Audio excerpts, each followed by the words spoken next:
नमस्कार दोस्तों, कैसे हैं आप सब। आज हम आपको मोक्षदा एकादशी की पौराणिक व्रत कथा सुनाने जा रहे हैं। इसी के साथ ही हम आपको इस दिन किए जाने वाले कुछ खास उपायों के बारे में भी बताएंगे। मार्गशीर्ष माह के शुक्ल पक्ष की एकादशी को मोक्षदा एकादशी के नाम से जाना जाता है।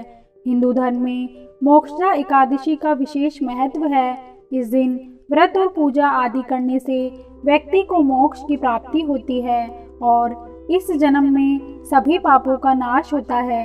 मान्यता है कि इसी दिन भगवान श्री कृष्ण ने कुरुक्षेत्र में अर्जुन को गीता का ज्ञान दिया था। इस दिन गीता जयंती भी मनाई जाती है। मोक्षदा एकादशी के दिन व्रत के समय व्रत कथा का पाठ अवश्य करना चाहिए। ऐसा करने से समस्त पापों से छुटकारा मिलता है और पापों से मुक्ति मिल जाती है। चलिए व्रत कथा शुरू करते हैं। एक समय महाराज युधिष्ठिर भगवान श्री कृष्ण से कहने लगे, हे भगवान, आप तीनों लोकों के स्वामी, सबको सुख देने वाले और जगत के पति हैं। मैं आपको नमस्कार करता हूँ। हे देव, आप सबके हितैषी हैं। अतः मेरे संशय को दूर कर मुझे बताइए कि मार्गशीर्ष एकादशी का क्या नाम है। इस दिन कौन से देवता का पूजन किया जाता है और उसकी क्या विधि है। कृपा कर मुझे बताइए। भक्त वत्सल भगवान श्री कृष्ण कहने लगे कि धर्मराज, तुमने बड़ा ही उत्तम प्रश्न किया है। इसके सुनने से तुम्हारा यश संसार में फैलेगा। मार्गशीर्ष शुक्ल एकादशी अनेक पापों को नष्ट करने वाली है।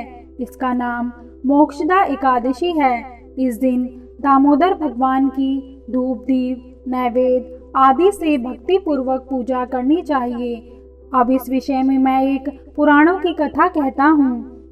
गोकुल नाम के नगर में वेखानस नामक राजा राज्य करता था। उसके राज्य में चारों वेदों के ज्ञाता ब्राह्मण रहते थे। वह राजा अपनी प्रजा का पुत्रवत पालन करता था। एक बार रात्रि में राजा ने एक स्वप्न देखा कि उसके पिता नरक में हैं। उसे बड़ा आश्चर्य हुआ।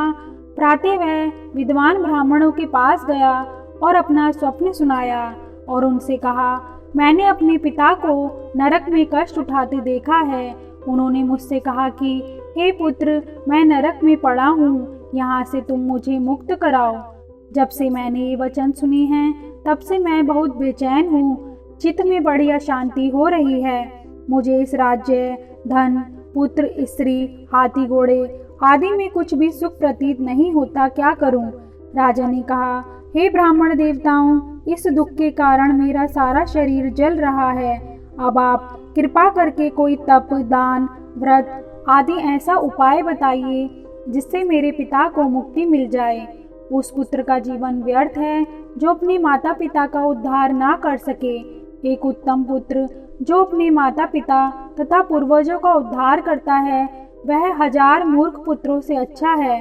जैसे एक चंद्रमा सारे जगत में प्रकाश कर देता है, परंतु हजारों तारे नहीं कर सकते।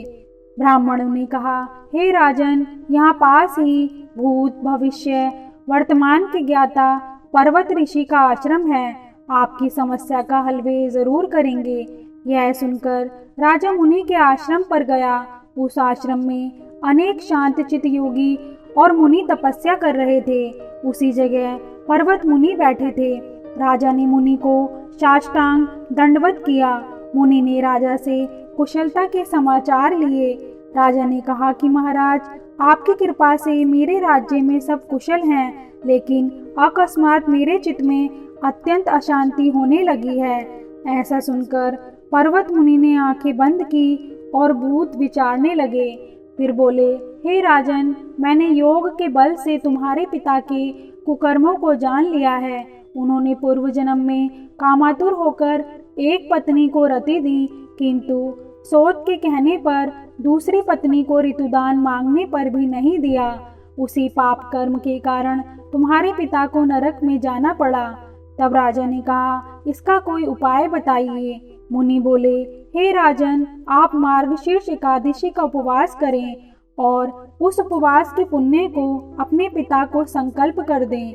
इसके प्रभाव से आपके पिता की अवश्य ही नरक से मुक्ति होगी। मुनि के ये वचन सुनकर राजा महल में आया और मुनि के कहने अनुसार कुटुंब सहित मोक्षदा एकादशी का व्रत किया। इसके उपवास का पुण्य उसने पिता को अर्पण कर दिया। इसके प्रभाव से उसके पिता को मुक्ति मिल गई और स्वर्ग में जाते हुए वे अपने पुत्र से कहने लगे, हे पुत्र, तेरा कल्याण हो। यह कहकर वे स्वर्ग चले गए। मार्गशीर्ष मास की शुक्ल पक्ष की मोक्षदा एकादशी का जो व्रत करते हैं उनके समस्त पाप नष्ट हो जाते हैं। यह व्रत चिंतामणि के समान सब कामनाएं पूर्ण करने वाला तथा मोक्ष देता है। इस व्रत से बढ़कर मोक्ष देने वाला और कोई व्रत नहीं है। इस तरह व्रत कथा संपन्न हुई। अब हम आपको कुछ ऐसे उपाय बताने जा रहे हैं जिन्हें आप मोक्षदा एकादशी के दिन कर सकते हैं। इन उपायों को करने से आपकी हर मनोकामना पूरी हो सकती है। चलिए जानते हैं कौन से हैं वो उपाय। पहला, मोक्षदा एकादशी पर भगवान विष्णु की पीले रंग के फूलों से पूजा करनी चाहिए। इससे आपकी हर मनोकामना पूरी होती है। पीले रंग के फूल विष्णु जी को बेहद ही प्रिय होते हैं। दूसरा, इस दिन पीपल के वृक्ष पर जल जरूर चढ़ाएं। पीपल में भगवान विष्णु का वास माना जाता है। इससे कर्ज से मुक्ति मिलती है, साथ ही आर्थिक स्थिति में भी सुधार आता है।